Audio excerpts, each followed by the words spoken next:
Salut à tous, aujourd'hui revue du Moonshot de Seagull Eye.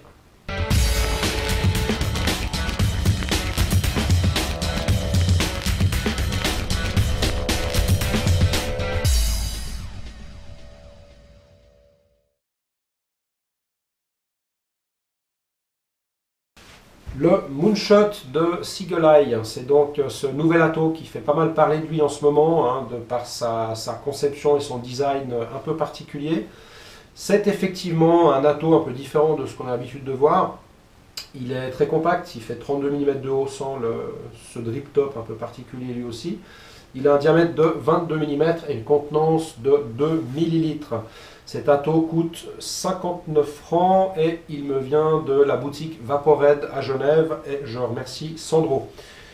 Vu que cet atomiseur m'a beaucoup titillé comme beaucoup d'entre nous, j'avais envie donc de faire une revue, histoire de passer un peu au travers.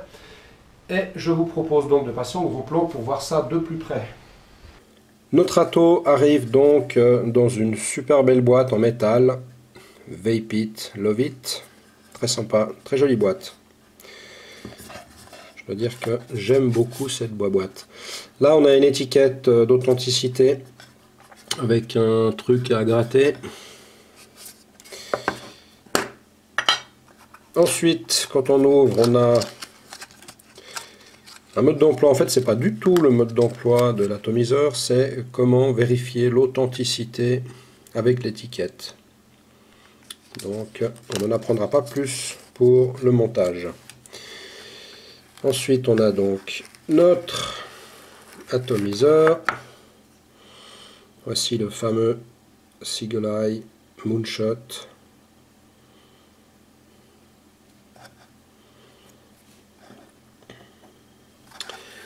Au niveau du spare, on a donc un Pyrex de rechange, ainsi que tous les différents joints. Okay.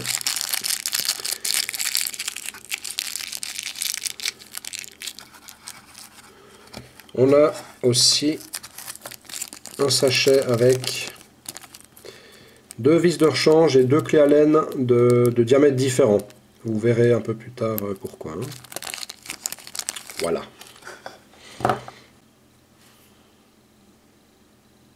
Alors voici notre atomiseur. Donc d'un côté on a gravé Moonshot, de l'autre côté Supremo. Alors Supremo, c'est donc ceux qui ont designé, comme c'est marqué à l'arrière de la boîte, Design by Supremo in San Jose. Ensuite, dessous, notre pin 510, pin centrale doré. Pour le démonter, donc on peut, pas nécessaire, mais on peut enlever cette bague d'airflow. Pour le nettoyage, c'est bien. Ensuite, on tient en haut, en bas, on dévisse gentiment. C'est donc notre chambre d'atomisation qui se sépare en deux. Voilà.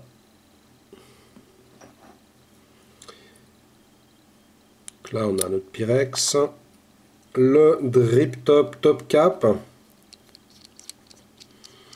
Donc cette espèce de drip top est intégré à cette pièce.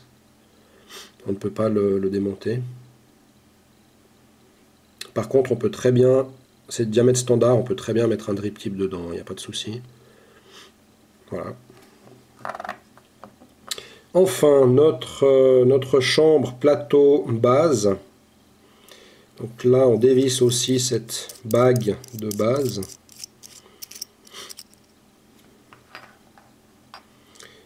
Voici notre plateau de montage qui n'est plus solidaire avec la base.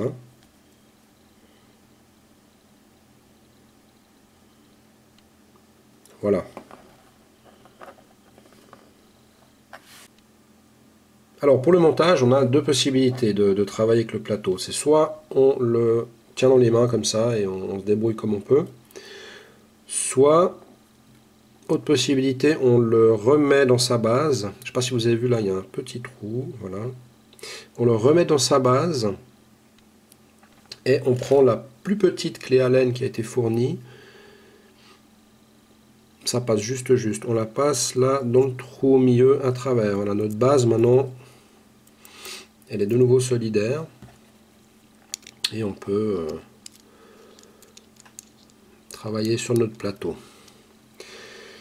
Bien entendu, ne pas tester les coils sur un atto, ne pas monter ça sur un atto parce que ça fait le court-circuit, c'est bien clair.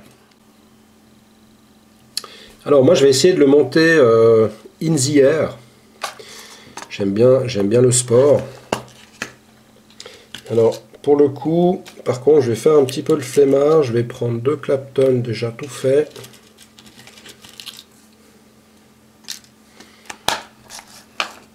Voilà, 2 beaux petits Clapton, 3 mm de diamètre interne avec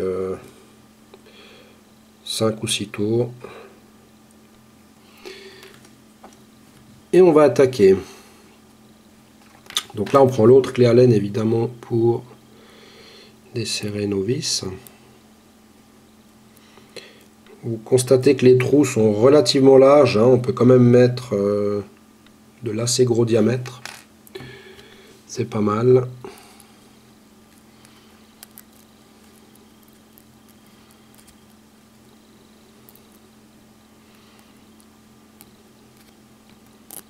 Alors l'idée c'est de les rentrer ce qu'il faut, de les plier légèrement. Voilà.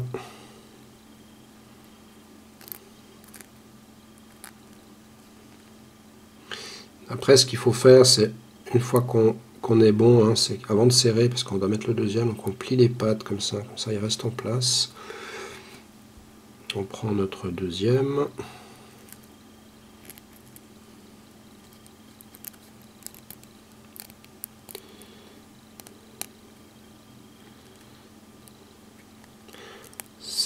C'est pas le plateau de montage le plus rapide, le plus pratique qui existe au monde, on est bien d'accord. Mais ça va encore.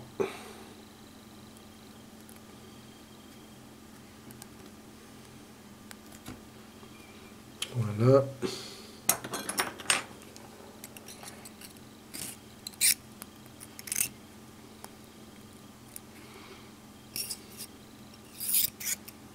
Alors moi je viens déjà un petit peu les positionner avant de serrer, c'est juste pour m'assurer que j'ai pas trop, là par exemple je suis un peu trop bas dans le,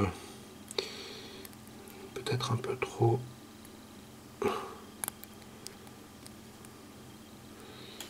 Ok, on va essayer de serrer comme ça et de les ajuster.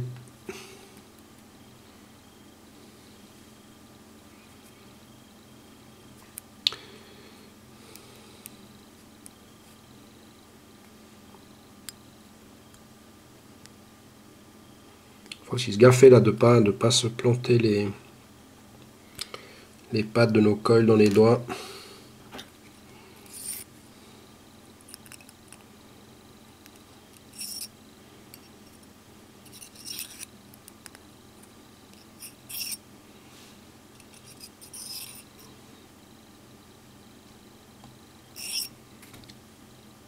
Voilà, c'est bien de les mettre à la même hauteur, bien l'un en face de l'autre. Voilà, ça a l'air pas mal. On va serrer. Alors moi je vous conseille d'utiliser la clé Allen fournie avec, parce que je ne sais pas trop pourquoi, j'avais essayé avec mes outils, hein, qui sont censés pourtant être la même chose, mais j'ai commencé à patiner dans une des vis. Voilà. Une fois que c'est en place, qu'on a serré les vis, donc on vient couper l'excédent.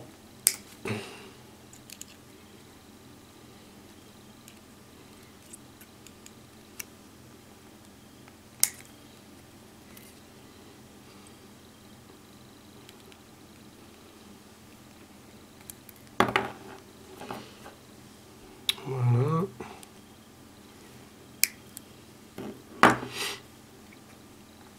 Ok. Coupez-les quand même bien ras, hein, pas que le coton vienne après se crocher dedans.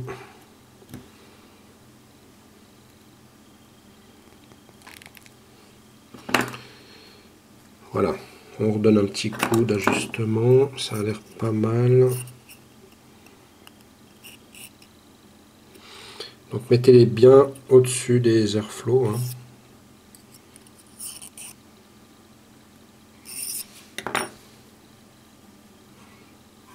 Je suis pas droit là. Je suis un peu pinailleur. On ne se refait pas. Voilà, moi je dis qu'on est pas mal du tout.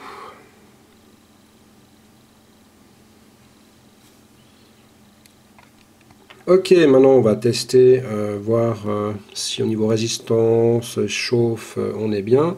Donc on n'a pas le choix, faut le monter. Voilà. Alors un truc super important, je vous le montre déjà. Il y a des petites encoches là. De ce côté, il y en a une et en face. Ces petites encoches doivent absolument venir en face des trous d'airflow. Hein. Très important. Sinon votre bague de chambre sera pas parfaitement centrée. Vous risquez de forcer, d'esquinter. Donc faites bien gaffe à ça. C'est important. On serre quand même bien. Pas comme un bourrin, mais on serre correctement. C'est important. Voilà. Alors...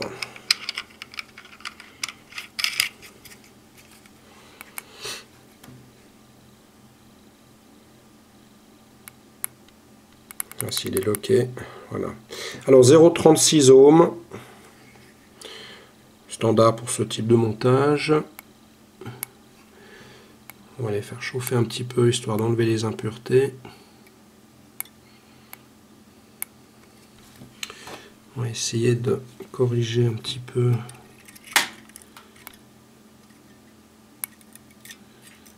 Position.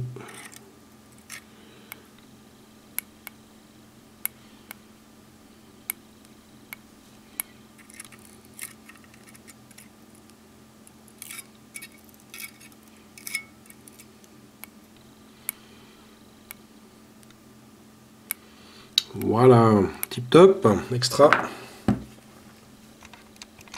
Alors pour le montage du coton, on est obligé de nouveau de démonter notre plateau. Voilà.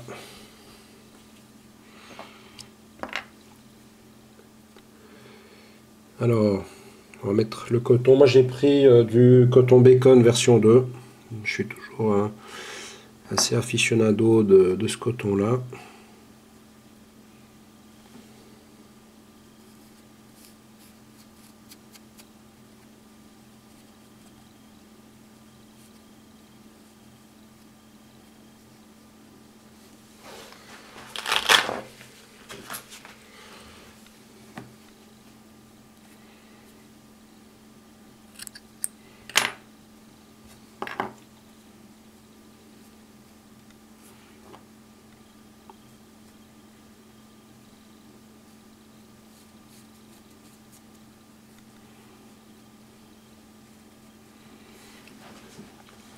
Ensuite, on peut déjà couper à peu près à cette distance. Une fois qu'on a ça, on va rabattre gentiment donc les deux mèches. Venir avec notre bague. Je vous rappelle de bien mettre les encoches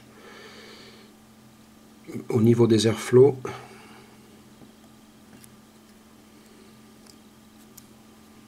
Voilà. Alors, une fois que c'est fait, il y a plusieurs techniques. Moi, j'aime bien, donc je n'ai pas du tout serré. Je laisse un petit peu d'espace ici. Je ne serre volontairement pas parce que maintenant, je vais venir tirer mon coton à l'intérieur pour vraiment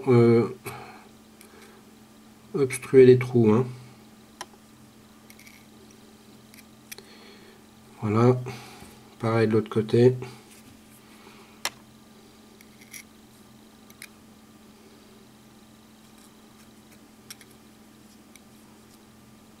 Ok. Une fois que mes 4 trous donc sont obstrués par le coton, je presse les deux ensemble et je coupe l'excédent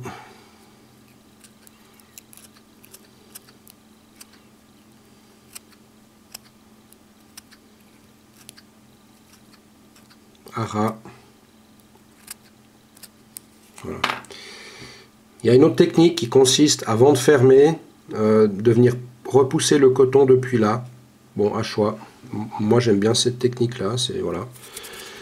Là on est prêt, nos 4 trous sont bien, nos cols sont bien. C'est tip top.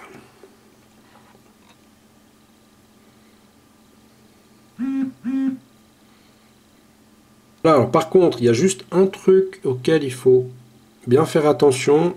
Là on se dit c'est bon, les coils ne vont pas toucher. Mais il faut penser à quelque chose, c'est quand on va visser, vous voyez le top, la partie supérieure de la chambre vient se visser à l'intérieur, ce qui fait que ça va légèrement réduire le diamètre.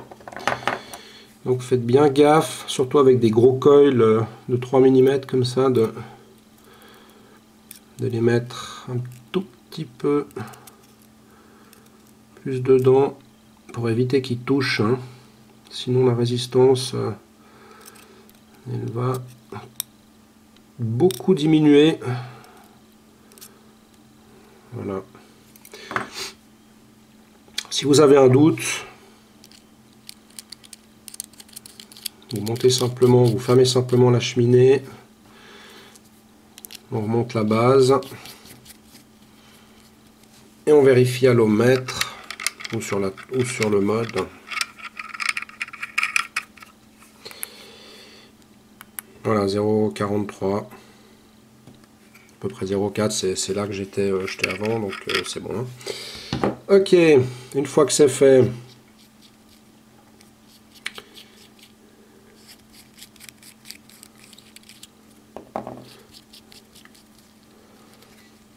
on vient bien serrer la bague.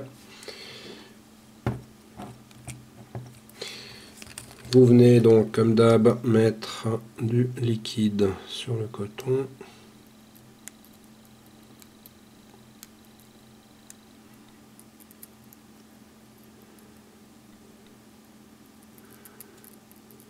Voilà.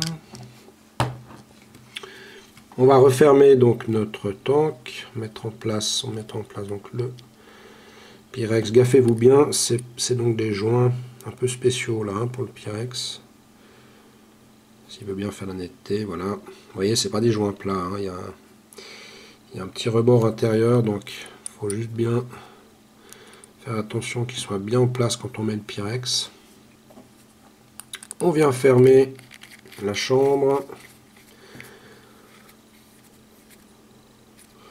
On serre bien, mais pas trop, on serre correctement, hein. C'est pas spécialement fragile. Et on vient faire le plein. Donc c'est là qu'on voit va voir qu'on a quand même un réservoir assez petit, hein. On met environ l'équivalent de 2 pipettes et demie. C'est vrai que c'est assez. Oups.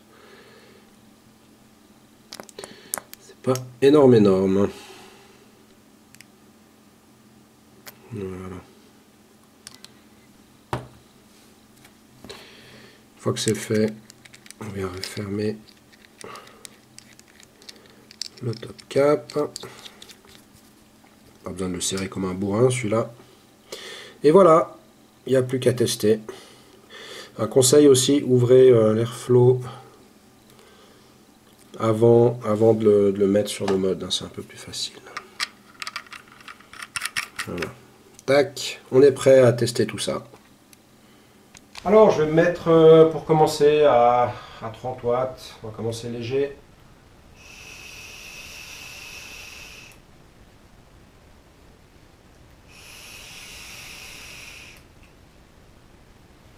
Même à 30 watts ça marche super bien.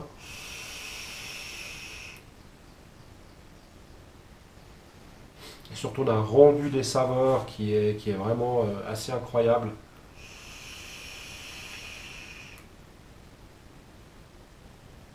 Vraiment excellent, ça marche très bien. Alors on va passer à 60 watts. Comme ça va certainement un peu chauffer, je vais mettre un drip tip en Delrin. Voilà, ça donne ça. C'est assez flush. Voilà, 60 watts.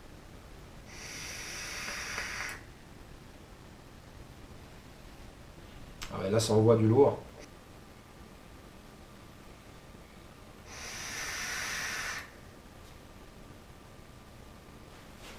Ça chauffe un peu par contre, mais vraiment, vraiment du lourd, du lourd, du lourd. Super ato.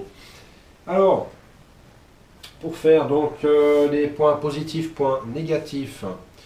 Dans les points positifs, évidemment, bah, ce design totalement particulier, hein, on aime, on n'aime pas, mais personnellement je trouve ça un point positif parce il a vraiment un chouette design, ultra compact.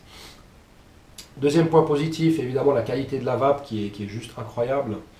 On se fait vraiment plaisir, hein, c'est vraiment waouh.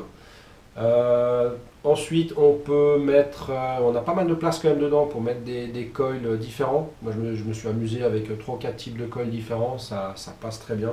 Juste se gaffer un petit peu que je vous ai montré avant, donc que les coils ne touchent pas le pas de vis externe. Dans les autres points positifs, la qualité de la fabrication qui est très bonne. C'est très très propre, les pas de vis fonctionnent bien. C'est bien usiné, c'est bien fichu. Dans les autres points positifs, le montage donc, du coton, on peut difficilement se tromper. J'en ai fait plusieurs d'affilée, même un peu à la va-vite. Et ça marche. On ne prend pas de dry, j'ai pas eu de fuite, ça marche bien, il n'y a rien à dire. Dans les points négatifs, alors évidemment le montage des coils demande un peu de dextérité. Alors, soit comme je vous ai montré, donc on le fixe avec la petite clé imbus, mais vous avez vu les plots sont relativement bas, donc il faut remonter les coils par-dessus les airflows. Ça demande un petit peu de dextérité, mais on y arrive sans trop de problèmes. Le petit drip top intégré, point négatif. Moi, disons si on ne l'aime pas ou si on ne le trouve pas pratique, ben voilà, on peut mettre un drip tip dessus, mais alors certes c'est flush, moi personnellement je trouve pas super méga joli d'avoir un drip tip par-dessus un atto qui est si court, quoi. Ça fait c'est un peu dommage. Perso, moi j'aurais bien aimé avoir le choix d'avoir une base, un top cap parfaitement plat sur lequel on peut mettre n'importe quoi. J'aurais préféré ça, hein. Moi je suis pas, ouais, j'aime bien, mais je suis pas hyper fan de ce drip top assez particulier. Même si ça marche très très bien. Voilà, donc en résumé, c'est un atto qui est effectivement particulier, qui sort un peu du lot de par son design et son montage. C'est un très bon rapport qualité-prix, hein. Il est livré avec les spares qu'il faut. Voilà. Pour moi, c'est un atto à avoir dans sa collection. C'est un must-have, vraiment super chouette. Donc je vous le conseille vivement. Et puis voilà, amusez-vous bien. Merci de m'avoir suivi et à bientôt pour une prochaine revue.